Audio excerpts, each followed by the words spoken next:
আচ্ছা, একটু ভাবুন তো, প্রতি বছর ফাল্গুন মাসে যখন আকাশে পূর্ণিমার চাঁদ ওঠে আর চারিদিকে রঙের উৎসব শুরু হয়, তখন কি মনের মধ্যে একটা অন্যরকম অনুভূতি হয় না? মনে হয় না যে এই দিনটা শুধু রং খেলার দিন নয়, এর পেছনে আরও কিছু আছে? এই দিনটা আসল মানে কি? কেন এত বছর ধরে এই উৎসব পালন হয়ে আসছে? আজকের এই ভিডিওতে আমরা সেই গভীর প্রশ্নের উত্তর খুঁজব। তাই শেষ পর্যন্ত দেখুন, কারণ আজ আমি এমন কিছু বলবো যা হয়তো আপনি আগে কখনো এভাবে শোনেননি। নমস্কার আমার প্রিয় দর্শকরা, আপনাদের সবাইকে আন্তরিক শুভেচ্ছা জানাই। আজকের এই বিশেষ ভিডিওতে আমরা বলবো দোল পূর্ণিমা নিয়ে। এই বছর 18ই ফাল্গুন মানে হোলি ও দোল পূর্ণিমা, এই পবিত্র দিনটি আসছে। আর এই দিনটিকে সামনে রেখে আজ আমি এই ভিডিওটি তৈরি করছি আপনাদের জন্য, আমাদের সকল ভক্ত দর্শকদের জন্য। অনেকে শুধু রং খেলাকেই দোল উৎসবের মূল বিষয় মনে করেন, কিন্তু এই উৎসবের ভিতরে যে আধ্যাত্মিক গভীরতা আছে, যে সাংস্কৃতিক মূল্যবোধ আছে, সেটা আমরা অনেক সময় ভুলে যাই। তাই আজ সেই কথাগুলি আপনাদের সাথে ভাগ করে নিতে চাই, সহজ ভাষায় এবং শান্ত মনে। তাহলে আগে জেনে নেওয়া যাক দোল পূর্ণিমা আসলে কি। দোল পূর্ণিমা হলো ফাল্গুন মাসের পূর্ণিমা তিথিতে পালিত একটি পবিত্র হিন্দু উৎসব। বাংলায় এটাকে বলা হয় দোলযাত্রা বা দোল উৎসব, এবং উত্তর ভারতে সহ অন্যান্য অঞ্চলে এই দিনটিকে বলা হয় হোলি। এই দিনে মূলত ভগবান শ্রীকৃষ্ণ আরাধনা করা হয়। বিশেষ করে রাধা ও কৃষ্ণের প্রেম এবং ভক্তির যে সম্পর্ক, সেটাকে উদযাপন করা হয় এই উৎসবের মাধ্যমে। দোল মানে হলো দোলনা, যেখানে শ্রী রাধাকৃষ্ণ একটি সুন্দর দোলনায় বসিয়া পূজা করা হয়। আবির ও রং দিয়ে তাদের পূজা করা হয়। পূর্ণিমার রাতে চাঁদের আলোয় এই পুজোর একটি আলাদাই সৌন্দর্য আসে। মন্দিরে মন্দিরে আরতি হয়, ভজন হয় এবং চারিদিকে একটি ভক্তিময় পরিবেশ তৈরি হয়। এই উৎসব শুধু বাংলায় নয়, সারা ভারতে এবং বিশ্বের যেখানে যেখানে হিন্দু সম্প্রদায় আছে সেখানে সেখানে পালিত হয়। কিন্তু বাংলায় দোল উৎসবের একটি নিজস্ব বিশেষত্ব আছে, একটি আলাদা ঐতিহ্যও আছে, যেটা নিয়ে আমি একটু পরেই কথা বলবো। এখন আসছি সবচেয়ে গুরুত্বপূর্ণ বিষয়ে, দোল পূর্ণিমার আধ্যাত্মিক অর্থ কী। দেখুন, এই উৎসবের সবচেয়ে বড় আধ্যাত্মিক বার্তা হলো প্রেম এবং ভক্তি। রাধা ও কৃষ্ণের সম্পর্কে আমাদের শেখায় যে সত্যিকারের ভক্তি হলো নিঃস্বার্থে প্রেমের মতো, যেখানে কোনো চাওয়া পাওয়া নেই, শুধু আছে সমর্পণ। রঙের যে ব্যবহার হয় এই উৎসবে, সেটাও একটি গভীর প্রতীক। লাল, হলুদ, সবুজ, নীল, এই রঙগুলো আসলে জীবনের বিভিন্ন আবেগ আর অনুভূতির প্রতীক। আনন্দ, উদ্দীপনা, শান্তি এবং গভীরতা সব মিলিয়ে একটি পূর্ণ জীবনের ছবি। পূর্ণিমার চাঁদও এখানে বিশেষ তাৎপর্য বহন করে। পূর্ণিমা মানে পরিপূর্ণতা। এই দিনে যখন আমরা পূজায় বসি, মন শান্ত করি, তখন আমাদের মনের ভেতরেও একটি পরিপূর্ণতা অনুভব আসে। মনের মধ্যে যে অশান্তি, যে নেতিবাচক চিন্তা, সেগুলো একটু হলেও দূরে সরে যায়।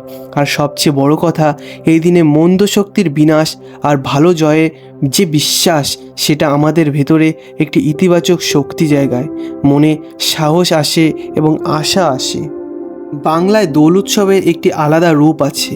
বিশেষ করে শান্তিনিকেতনের দোলের কথা বললে সারা বিশ্বের মানুষ জানে। সেখানে বসন্ত উৎসব হিসেবে এই দিনটা পালিত হয়, প্রকৃতির নবজাগরণের সাথে মিলিয়ে। ফাল্গুন মাস মানেই বাংলায় বসন্তের আগমন। গাছে নতুন পাতা, ফুলের সুবাস এবং পাখির ডাক, সব মিলিয়ে চারিদিকটা যেন নতুন হয়ে উঠেছে। আর এই নতুন আনন্দকে ভগবানের পূজার সাথে মিলিয়ে দেওয়াই হলো দোল উৎসবের বাংলার ঐতিহ্য। পাড়ায় পাড়ায় এবং গ্রামে গ্রামে মানুষ একসাথে মিলে পুজো করেন। প্রতিবেশী থেকে অপরিচিত সবাই একসাথে আবির মাখেন, একে অপরের সাথে শুভেচ্ছা বিনিময় করেন। এটা শুধু উৎসব নয়, এটা একটি সামাজিক বন্ধন, একটা মানবিক সংযোগ। এই দিনে পুরনো মান অভিমান ভুলে যাওয়ার একটি সুযোগ আসে। রঙের মধ্যে দিয়ে যেন সব ভেদাভেদ মুছে যায়। ছোট বড়, ধনী গরিব, সবাই একসাথে এক উৎসবে মাতে। এটাই তো এই উৎসবের আসল সৌন্দর্য। এখন কথা বলি পুজোর প্রস্তুতি নিয়ে। দোল পূর্ণিমার দিন সকাল থেকেই বাড়িতে একটি পবিত্র পরিবেশ তৈরি হয়। ঘর পরিষ্কার করা হয়, পুজোর জায়গা সাজানো হয়, রাধাকৃষ্ণের বিগ্রহ বা ছবিতে ফুল দেওয়া হয়, ধূপও জ্বালানো হয়। অনেকে এই পূজায় একটি সুন্দর পুজোর থালি ব্যবহার করেন, যেখানে ফুল, ধূপ, প্রদীপ সব সাজিয়ে রাখা হয়। পূজার থালিটা সুন্দর হলে মন আরও ভক্তিময় হয়ে ওঠে। পূজার পরিবেশটা আলাদাভাবে তৈরি হয়। ঘিয়ের দিয়া জ্বালানোর একটি আলাদা পবিত্রতা আছে। তার আলো আর সুবাস মিলিয়ে মনে একটা শান্তি আসে। কর্পূর বা কাপড় জ্বালিয়ে আরতি করার যে রীতি, সেটা এই পূজার একটি গুরুত্বপূর্ণ অংশ। কর্পূরের আলো আর সুগন্ধ পুরো ঘরকে যেন পবিত্র করে তোলে। মন শান্ত হয়, একটা ধ্যানের পরিবেশ তৈরি হয়। যারা এই বছর বাড়িতে দোল পূর্ণিমার পূজা করতে চাইছেন, তাদের জন্য আমি কিছু প্রয়োজনীয় পূজার সামগ্রী ডেসক্রিপশন বক্সে দিয়ে দিয়েছি, চাইলে দেখে নিতে পারেন। আমি নিজে যেগুলো ভালো মনে করি শুধু সেগুলোই শেয়ার করছি, কারণ এগুলো আমি নিজেও ব্যবহার করি। দোল পূর্ণিমা শুধু একটি উৎসব নয়, এটা আমাদের জীবনের জন্য একটি বড় শিক্ষা দেয়। ভাবুন একবার, রং কি শুধু বাইরের জিনিস? না, রং হলো আনন্দের প্রতীক। আর জীবনে আনন্দ থাকতে হলে মনের মধ্যে ভালোবাসাও থাকতে হয়, অন্যের জন্য ভালো চাওয়া, ইচ্ছে থাকতে হয়। এই উৎসব আমাদের মনে করিয়ে দেয়, হিংসা, রাগ এবং অহংকার এগুলো মনের অন্ধকার, আর ভক্তি, প্রেম, ক্ষমা এগুলো হলো সে আলো যা সেই অন্ধকার দূর করে। পূর্ণিমার চাঁদ যেমন নিজে কোনো আলো তৈরি করে না, কিন্তু সূর্যের আলো ধারণ করে সেটা পৃথিবীতে ছড়িয়ে দেয়, ঠিক তেমনই একজন ভক্তের কাজও তাই। নিজে থেকে কিছু নয়, কিন্তু ঈশ্বরের ভালোবাসাকে ধারণ করে সেটা চারপাশে ছড়িয়ে দেওয়া। এই একটি মনোভাবনাই যদি আমার মনের মধ্যে ধরে রাখতে পারি, তাহলে জীবনটা অনেক সুন্দর হয়ে যায়। পরিবারের শান্তি আসে, সম্পর্কও ভালো থাকে এবং মনে একটি স্থায়ী আনন্দ থাকে। এখন একটু কথা বলি কিছু সাধারণ ভুল নিয়ে, যেগুলো আমরা অনেক সময় না বুঝে করে ফেলি। প্রথমত, রাসায়নিক রঙের ব্যবহার। বাজারে যেসব রং পাওয়া যায় সেগুলি অনেকটাই ত্বকের জন্য ক্ষতিকর, পরিবেশের জন্যও ভালো নয়। আমাদের চেষ্টা করা উচিত ফুলের রং, হলুদ বা চন্দন এই ধরনের প্রাকৃতিক জিনিস দিয়ে উৎসব পালন করতে। দ্বিতীয়ত, অনেক সময় উৎসবের আনন্দে জলের অপচয় হয়। আমাদের মনে রাখা উচিত, জল একটি পবিত্র সম্পদ। সীমিত জল ব্যবহার করেও উৎসব সুন্দরভাবে পালন করা যায়। তৃতীয়ত, অনেকে অন্যের ইচ্ছের বিরুদ্ধে জোর করে রং দেন। মনে রাখবেন, উৎসব হওয়া উচিত আনন্দের, জোরাজুরির নয়। অন্যের সম্মান বজায় রেখে উৎসব পালন করলেই সেই উৎসবের আসল মর্যাদা থাকে। এই ছোট ছোট বিষয়গুলি মাথায় রাখলে দোল উৎসব হয়ে ওঠে সত্যিকারের একটি পবিত্র আনন্দ। এখন একটু চোখ বন্ধ হয়ে শান্ত করে মনে মনে কল্পনা করুন, ফাল্গুনের সন্ধেবেলা আকাশে বড় পূর্ণিমার চাঁদ উঠেছে। চারিদিকে ফুলের গন্ধ, ধূপের সুবাস, মন্দিরে ঘণ্টা বাজছে, কোথাও ভজন সুর ভেসে আসছে, পুজোর থালিতে প্রদীপের আলো কাঁপছে। এই মুহূর্তে মনের মধ্যে যে শান্তি আসে, সেটাই হলো আধ্যাত্মিকতার স্পর্শ, সেটাই হলো উৎসবের আসল পুরস্কার। দোল পূর্ণিমার এই পবিত্র দিনে যদি আমরা শুধু একটুক্ষণের জন্য হলেও সব বাস্তবতা ছেড়ে, সব চিন্তা সরিয়ে রেখে শুধু ভগবানের কথা মনে করি, কৃতজ্ঞতা জানাই, তাহলেই এই দিনটি সার্থক হয়। পূজা মানে শুধু আচার নয়, পূজা মানে হলো মনের সংযোগ, আর সেই সংযোগ যখন গভীর হয়, তখন জীবনে একটি অন্যরকম আলো আসে, যেটা কোনো কষ্টই নেভাতে পারে না। যারা এই বছর ঘরে বসেই দোল পূর্ণিমার পূজা করতে চান, তাদের জন্য একটা কথা বলি।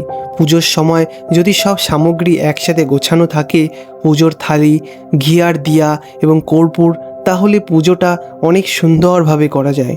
মনে একটি পূর্ণতার অনুভব আসে।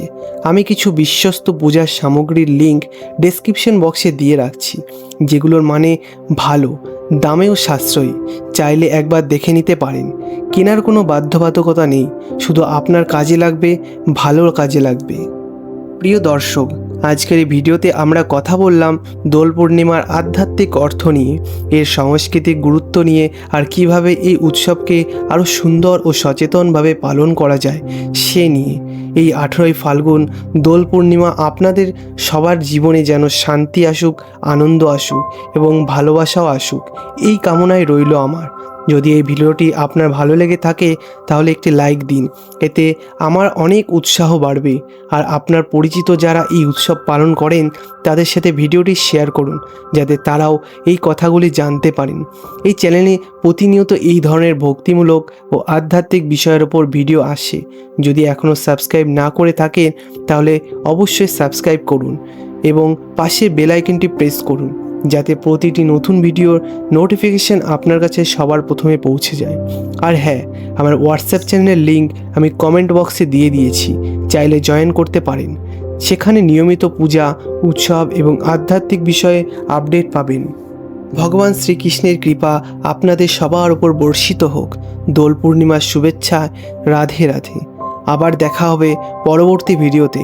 ততক্ষণ পর্যন্ত ভালো থাকবেন, সুস্থ থাকবেন। নমস্কার।